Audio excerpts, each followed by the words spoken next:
Hello all welcome to my channel kitchen with Swathi. ఎవరైనా నా ఛానల్ని కొత్తగా విజిట్ అయినట్లయితే అందరికీ హార్టీ వెల్కమ్ అండి. కంపల్సరీ సబ్స్క్రైబ్ చేసుకొని నేను మంచి కుకింగ్ వీడియోస్ అయితే చేస్తాను. ఈ వీడియోస్ అనేవి యాక్చువల్గా అస్సలు బేసిక్గా వంట రాని వాళ్ళు కూడా ఈజీగా చేసుకోగలిగే వీడియోస్ మాత్రమే నేను షేర్ చేస్తూ ఉంటాను. సో ఈరోజు సింపుల్ అండ్ టేస్టీ రెసిపీ పాలకూర పప్పు.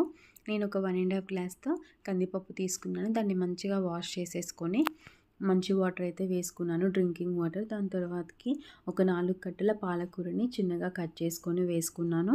ఒక 2-3 పచ్చిమిర్చిని వేసుకోవాలి, చిలికలుగా కట్ చేసుకొని.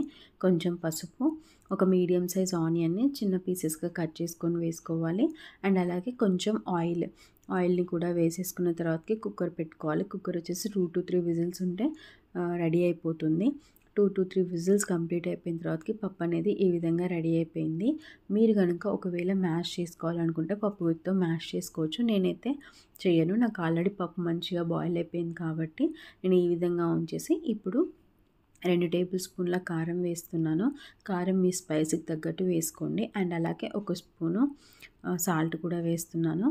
ఒక హాఫ్ నిమ్మకాయ సైజ్ అంతా చింతపండుని మంచిగా గుజ్జు తీసేసి పల్పంతా తీసేసి వాటర్ని అయితే వేసుకున్నాను.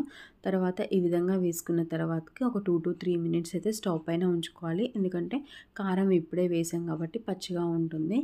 2-3 మినిట్స్ కంప్లీట్ అయిపోయిన తర్వాతకి ఇప్పుడు పోపు వేసుకుంటున్నాను. పప్పులోకి పోపు ఎంత బాగా వేస్తే అంత బాగా టేస్ట్ ఉంటుంది.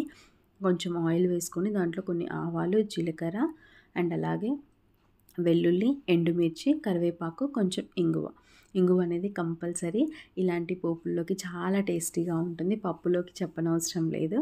ఈ విధంగా వేసుకున్న తర్వాతకి పప్పు అనేది రెడీ అయిపోయింది. ఈ విధంగా ట్రై చేయండి, చాలా అంటే చాలా టేస్టీగా ఉంటుంది. మీకు ఎలా అనిపించింది అనేది నాకు కామెంట్స్లో చెప్పండి.